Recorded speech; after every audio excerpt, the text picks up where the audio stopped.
All right. I had to write down your name this morning because I was going to say it wrong. That happens. No matter how I did it, I was going to say it wrong. But the name of the band is Kit Shicker. We have Jenny Slider and Ian Falgout. And I've known Ian. How long have I known you? A long time. Like 10 years? Like at least 10 years. A good 10 years, yeah. Yeah. Yep. You've been playing music in the area for a long time. Yeah. And that's kind of how we met each other. When I'm ever in the area. Yeah. Yes. But I mean, you started in a band, and then you kind of came back and doing your own thing, and you've been on the St. Jude Radiothon and different things around the area. Absolutely. And that was a great experience. and Jenny, this is my first time meeting you, so Yes. Let's start with you, Jenny. Where do you come from? I hail from the great state of Arizona. Okay, where in Arizona? Cave Creek, little town just north of Phoenix. Okay. Yep. My whole entire family lives in Phoenix. Oh, really? Yeah. That's funny. Small world. Yeah, in Surprise, Yeah. Phoenix, and is it El Dorado? El Dorado. I don't know where that's at. Okay. I don't either. I just know I got to Probably a good thing. Yeah. It's probably hot there. Is that where the Magic City of Gold supposed to be? Yeah. Right. It's already like in the hundreds there. Oh, yeah. So, yeah. They keep saying, you should move here. And I said, no, I would rather be cold and put extra stuff on than melt. Oh, I think man, is good for me. everybody says that. I am the polar opposite of that. Really? Well, Yes. probably because you grew up there. Yes.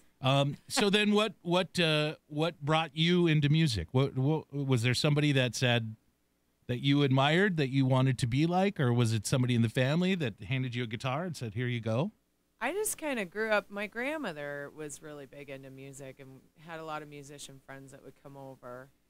And so we'd just sit there and they'd have like a big jam night at our house, you know, when we have our parties and stuff at the house. Uh-huh. And So is that kind of how you got into it and decided that was? I didn't really play music until later in life. Well, one of your biggest influences, remember, Al Jolson. Really? Al Jolson? Yeah. Oh, yeah, Yeah. she loved the Al Jolson. Really? Yeah. Nice. Why do I think that was a joke? Yeah. Yeah. Yeah. And then, so when you decided music's your thing, it kind of sounded like they were into it. They were right behind you. Yes. Yeah. Well, my grandmother had passed away before I actually got into music, so So she never got to see you. never do it. got to see it. Oh, that's a But, bummer. yeah, she always encouraged me, pushed me to do it, but yeah, everything I do, I kind of have her in the back of my mind. So. Uh huh. Yep. And who are your early influences besides Al Jolson? Besides Jolson. Besides Al Jolson. It'd be, wow. It would be Dolly Parton, Trisha Yearwood, Martina McBride, Reba McEntire, you know, mainly country. But the older I got, I started listening. Madonna was like my thing. Madonna, yeah. What was it that now? Which Madonna?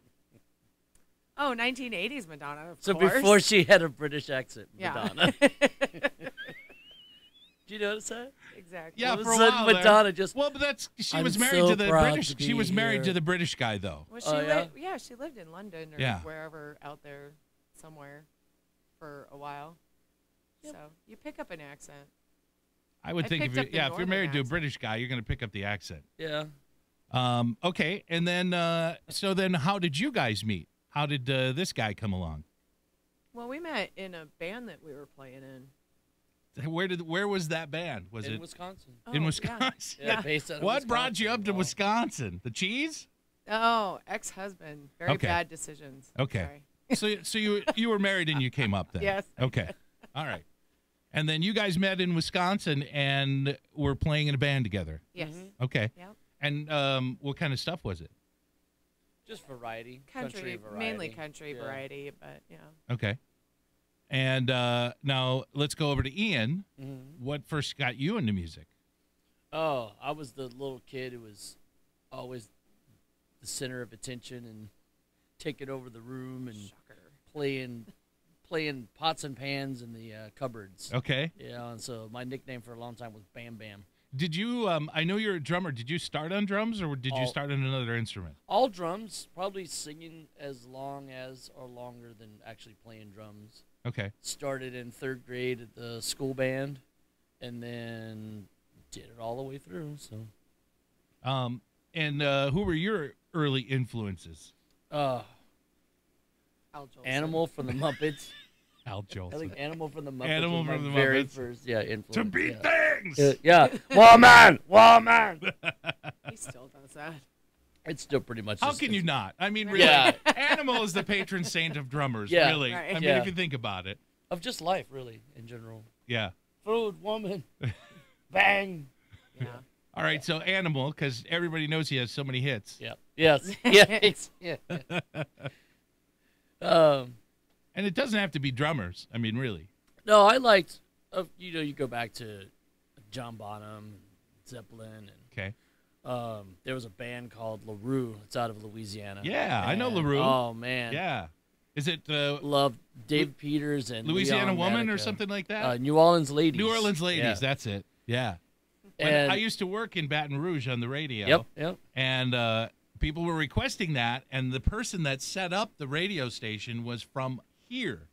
Had no clue that we were supposed to be playing LaRue. Right. And we got all these requests, and I was like, I'm going to find this song because we have to play it. Right. And so, yeah, we got it, and we threw it on the air. And then we wound up grabbing a whole bunch of New Orleans artists and Baton Rouge artists and putting them in. It was an oldies station. Yeah. And we wound up putting them in. So Yeah. That's a great song. That's kind of like I had to play it every day. I had a request at 6 or something like that. All requests, drive home or something. And it's like it was like every day I had to It's play like it. South Louisiana's Freebird. Yeah, You know, you exactly. kinda just have to. No, you that's kinda the just have best way to play that describe way. it. That's Yep. what it is. Everybody yells that instead of Freebird down there. Yeah. Yep. And so how did you start? Just started in the school band, Mm-hmm. and But I mean, like, went all the way through. once you got past the school band and started doing more like band stuff, more out playing for money kind of stuff. Well, we moved from South Louisiana to California, Southern California, Okay. and I started just making the rounds. Started doing session work. Worked in a studio that Kenny Loggins and his people did production stuff at, and was around a lot of people. What year were you doing Kenny Loggins? 90s, late 80s, early 90s. Yeah. And Did you know Chris Rodriguez? Name sounds familiar. He was either at the end of you or like right at you. Because he started. I moved from Nashville in '92, and he had started playing with Loggins already. I think about '93, maybe sometime. Yeah, I did. I wasn't like playing with him. We were just working with him in the studio. Yeah. On Oh yeah. Just, Chris played live, and then he production also things and stuff. did some studio work for. Oh, him. okay. Yeah. So Yeah, that's. I don't know yeah, if it was the sounds same familiar, era. Yeah. Yeah.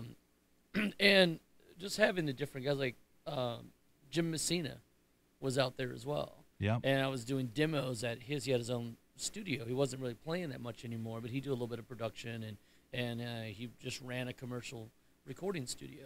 And I do some demos there, and you have people like Michael McDonald around, and you get to rub elbows with the people, and they kind of, hey, Network. boy, don't do this. You network hey, a boy, little don't bit. do that. Yeah. And the biggest thing was I was playing with some different guys from like Band Toto, Pure Prairie League, Marshall Tucker, and starting to do songs like Paul Brer from Little Feat had written some songs with Bob Caloco, who had played with Pure Prairie League. And so I get to start playing some original stuff.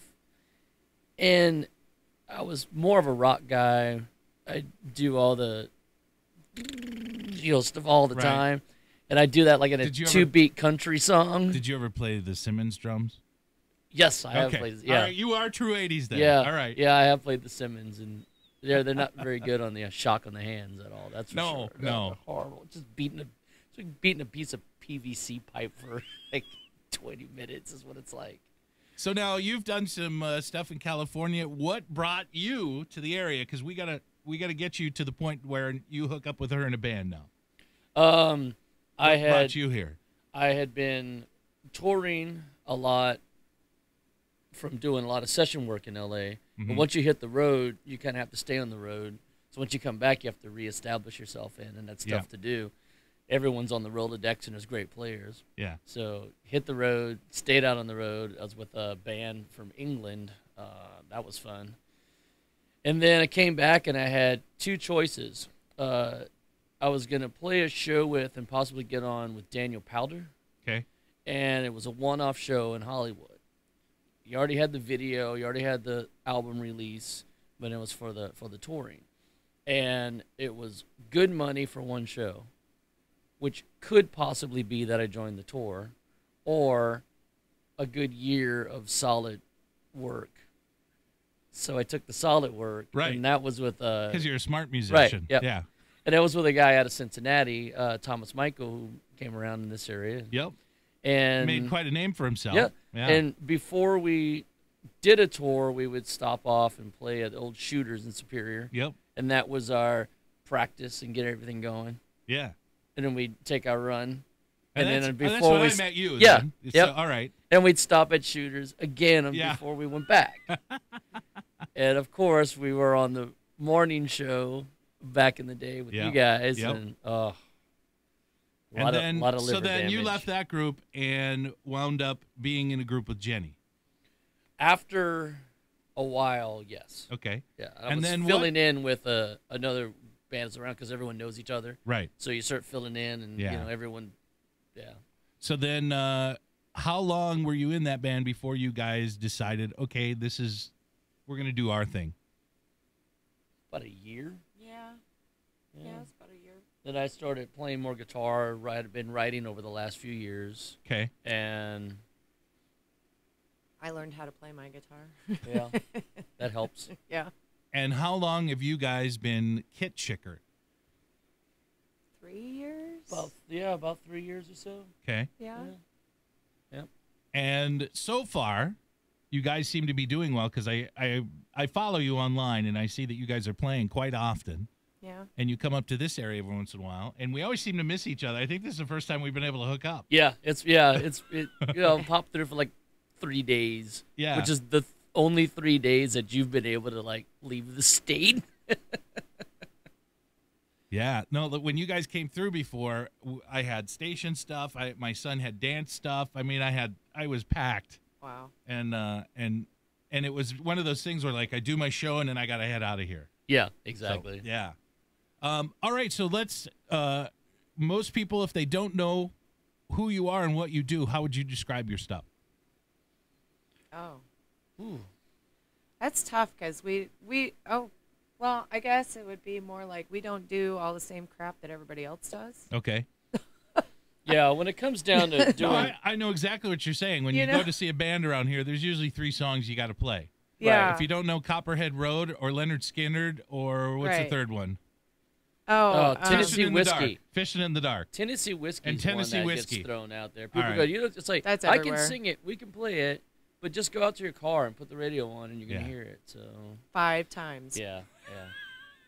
For like cover wise, we like to play some stuff that we've played with the actual artists themselves. Uh-huh. So it's kind of more tribute to them. Yeah, if I play a Skynyrd song, it's not so bad because I've been able to play with a few guys from Skynyrd Mm-hmm. and see these all-star bands and whatnot. We do a Blackfoot song. Well, I've played it with, some members of Blackfoot. So it's a little bit closer to home, if anything. So if I could take 2 bands or 2 artists or an artist and a band and they get married, Oh my. who would they be to describe you?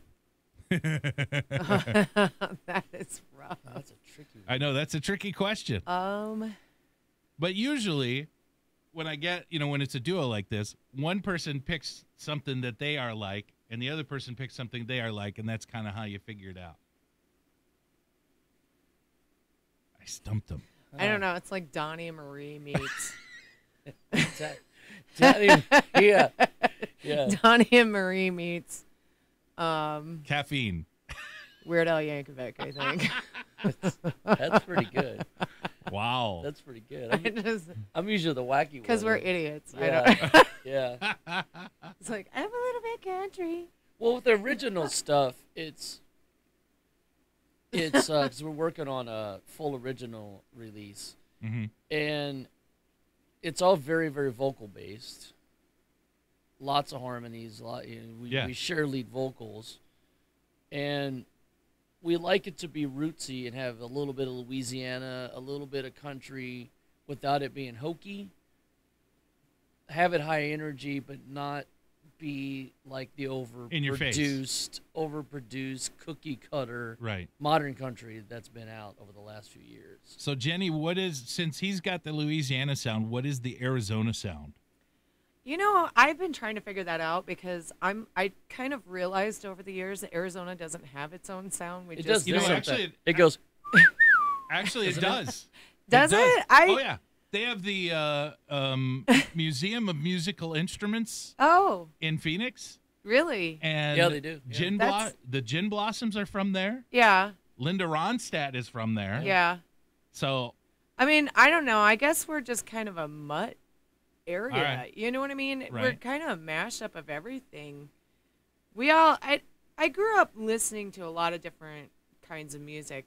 A lot of my basic singing influences are mainly country, but I've listened to so much music over the years. My grandmother used to own a jazz club in Scottsdale. So, wow. And my mom's owned or run a bar since I was 2 years old. So it's, I kind of grew up listening to all jazz in a bar setting. Yeah. Yeah. Well, that's just how we roll. Right. So now you said you're working on a new thing. You got some new tunes. Yeah. When can we expect to hear something from you then? Ooh, that's one reason why we didn't do any originals today. Well, Okay. except for the one. We did Right. an original, yeah. Is which we're gonna do secretly for people. They can secretly hear it. Yeah. But it's a sneak peek. Yeah, sneak peek. Yeah, we're starting to demo. We're starting to demo some stuff now. All right. And get it all together and weed So, through stuff that hopefully- I've written in the past and see can we Kit Shicker it. Right. She has a bunch of stuff that we just haven't even touched yet that we like, but we just haven't sorted through it and actually sat down and put the time in. So in other words, We've been I'm running our going to butts teach off. you this. I've managed some artists before. The answer would be you are currently working through your playlist. Yes, that Correct, sounds beautiful. sir. Right. That sounds amazing. Because whether you have 2 songs or 1,000 songs, you're working through your playlist. It yeah. always sounds like then you have so many. Yeah. You got to whittle it down to just the finest. It just sounds Yes. important. Right. Exactly. No, we're gonna have something at least on a demo version, a teaser. I'm gonna say by before the winter. Okay. So then what we'll do is maybe when you guys are back up again, we can tease a little better, Yes. and for sure point somebody towards something recorded. Yep. All right. Absolutely. Before I love winter. it. Well, I appreciate you guys coming in and playing a couple tunes for me. Thank you. And we'll have you back up when you guys are back around then. Absolutely. All right. This is the shameless plug part of the interview. Do you have Facebook? Do you have websites? Do you have SoundCloud or whatever? Everything is on Kit Shicker Band. So if it's Facebook, it's / Kit Shicker Band. Okay. Twitter, Kit Shicker Band. Right. Kit Shicker Band at Gmail. And just so people are hearing it right, it's SH. Because I Yes. know when I say it, sometimes it sounds like Kit Chicker. Right, yeah, And SH. it's Shicker. Yeah, the K and the sh are flipped. And I'm sure most people got the joke, but Yes. sometimes I don't sound like I'm saying things correctly, so I just want to make sure people spell it right. KIT space Right. SHICKER. Okay. Is there a space when they find you on Facebook and stuff? No. Okay. But when they search, they can. Yes. All right. Yeah. That as if that isn't confusing Just enough. look for the little cat. Right. All right. Well, thank you guys for coming in. Thank you. Thank you very much.